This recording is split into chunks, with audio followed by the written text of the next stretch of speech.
Assalamualaikum warahmatullahi wabarakatuh. Apa kabar anak-anak? Alhamdulillah hari ini kita bisa berjumpa lagi bertatap muka untuk mata pelajaran administrasi umum di pertemuan kedua.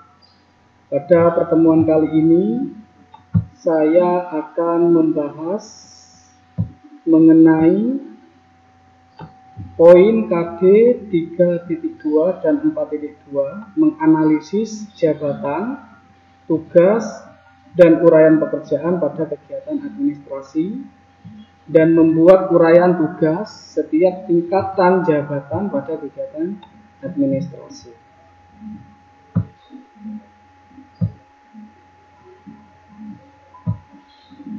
Oke, nah jadi di sini kita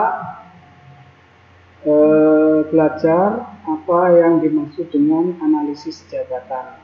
Nah, jadi agar supaya kegiatan manusia yang secara teratur dan bekerja sama dalam kelompok dapat mencapai tujuan tertentu dan dapat juga terlaksana dengan sebaik-baiknya, maka perlu dibuat yang namanya uraian pekerjaan. Sehingga dari uraian pekerjaan tersebut kita dapat memperoleh keterangan guna suatu keperluan. Uraian pekerjaan, uraian pekerjaan itu ada hubungannya dengan jabatan. Di sini yang dimaksud jabatan itu apa? Kalau jabatan orang sudah paham biasanya ada di setiap organisasi, ada di suatu perusahaan. Biasanya jabatan itu dimiliki oleh orang-orang yang bekerja pada sebuah lembaga maupun instansi. Jabatan sendiri memiliki pengertian yaitu suatu kedudukan yang menunjukkan tugas, tanggung jawab, wewenang, dan hak seorang pegawai dalam rangka suatu satuan organisasi. Jadi jabatan itu merupakan suatu kedudukan dan di sana dia memiliki tugas dan tanggung jawab dan punya hak dan wewenang dalam pelaksanaannya. Terus kemudian, apa itu uraian pekerjaan? Jadi, uraian pekerjaan itu merupakan pembagian tugas, yaitu merinci kegiatan pekerjaan dengan jalan membagikan pekerjaan sesuai dengan batas-batas kewenangan tertentu. Jadi, pekerjaan yang dilakukan itu memerlukan spesialisasi tugas tertentu dan tidak mungkin satu jenis pekerjaan itu dapat dilakukan oleh seorang diri pada waktu bersamaan.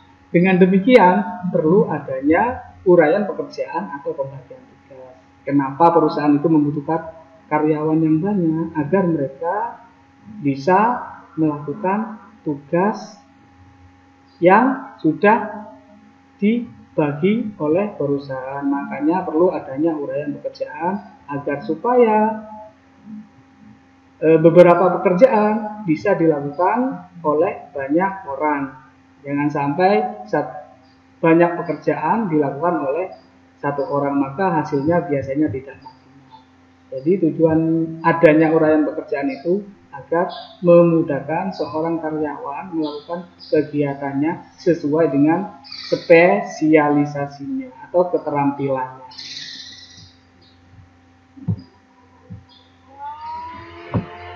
Untuk melakukan hal tersebut, untuk membuat uraian pekerjaan, biasanya perusahaan itu melakukan yang namanya analisa.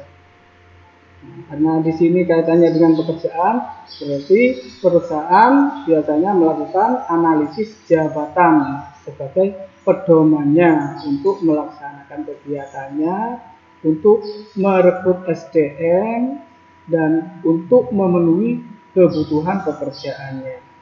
Analisis jabatan itu apa? Analisis jabatan itu adalah suatu kegiatan pengumpulan, penilaian, dan penyusunan berbagai informasi secara sistematis yang berkaitan dengan jabatan. Jadi analisis itu semacam survei penelitian, mengumpulkan nilai, menyusun sebuah informasi, dan dikaitkan dengan jabatan-jabatan tertentu. Dalam pelaksanaannya, analisis jabatan ini memiliki tujuan. Tujuannya untuk apa? Yang pertama untuk menciptakan sumber daya manusia yang terampil, yang berkualitas, ya, agar supaya tujuan perusahaan itu bisa tercapai. Yang kedua, untuk menciptakan kenyamanan saat bekerja. Ketika para pegawai merasa nyaman ketika bekerja sesuai dengan keterampilannya, sesuai dengan tugasnya, maka nanti hasilnya akan positif, hasilnya juga akan baik, dampaknya juga untuk kepentingan perusahaan. Selain memiliki tujuan, analisis jabatan sendiri memiliki beberapa manfaat.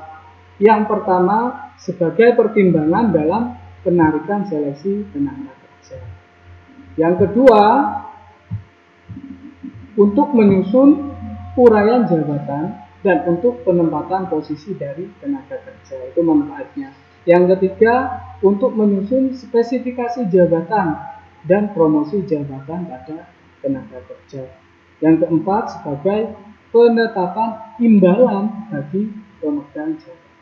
Jadi manfaatnya perusahaan itu bisa mengakumulasi berapa penetapan imbalan yang sesuai dengan jabatan-jabatan tertentu sesuai dengan tingkat ringan dan beratnya. Jadi analisis jabatan itu memiliki tujuan dan memiliki manfaat. Dalam pelaksanaannya, analisis jabatan itu mempunyai dua unsur. Unsur yang pertama adalah job description. Job description itu sering disebut dengan istilah gambaran pekerjaan. Ya, pekerjaan yang harus dilakukan. Jadi di sini pengertiannya untuk job description sendiri merupakan suatu catatan yang sistematis mengenai tugas maupun tanggung jawab pada jabatan tertentu. Ditulis berdasarkan fakta yang telah ada dan penting sekali untuk dibuat, yang nantinya bisa digunakan untuk menghindari terjadinya perbedaan pemahaman. Terus kemudian bisa untuk menghindari terjadinya pekerjaan yang rangkap atau ganda. Yang ketiga, bisa untuk mengetahui batas-batas tanggung jawab maupun batas wewenang pada setiap jabatan yang diduduki oleh pekerja. Jadi job description itu merupakan gambaran pekerjaan. Jadi dengan adanya job description, orang yang memegang jabatan tertentu, dia tahu apa yang menjadi tugas dan tanggung jawabnya. Terus yang kedua, unsur yang kedua ada unsur job specification. Kalau job specification ini lebih ke persyaratan yang harus dipenuhi oleh seseorang untuk memegang jabatannya. Biasanya diminta ketika mereka melamar pekerjaan. Di sini diartikan bahwasanya job specification merupakan persyaratan yang harus dipenuhi oleh pekerja yang akan menduduki suatu jabatan supaya dia dapat melaksanakan pekerjaannya dengan maksimal. Jadi ada beberapa hal yang perlu dimasukkan ke dalam job specification, ke dalam persyaratannya. Yang pertama ada persyaratan mengenai minimal pendidikan, pelatihan, dan pengalaman kerja yang dimiliki. Yang kedua, persyaratan mengenai wawasan dan kemampuan yang dimiliki. Ketiga, persyaratan mengenai jenis kelamin dan umur. Yang keempat, persyaratan mengenai kesehatan seperti keadaan fisik dan mental. Itu adalah persyaratan umum yang ada di dalam job specification yang harus dipenuhi oleh para pekerja sebelum mereka memegang jabatan tertentu. Harus ada ijazah minimal, dibuktikan dengan ijazahnya itu minimal pendidikannya. Terus kemudian harus punya keterampilan. Selain itu ada kriteria umur dan jenis kelamin sesuai dengan tanggung jawabnya, sesuai dengan jabatannya, sesuai dengan posisinya. Yang terakhir yang tidak kalah penting itu adalah persyaratan kesehatan, baik keadaan fisiknya maupun mentalnya. Biasanya dibuktikan dengan surat keterangan dari rumah sakit. Jadi itu materi untuk hari ini. Ya. Selamat belajar anak-anak, semoga bermanfaat.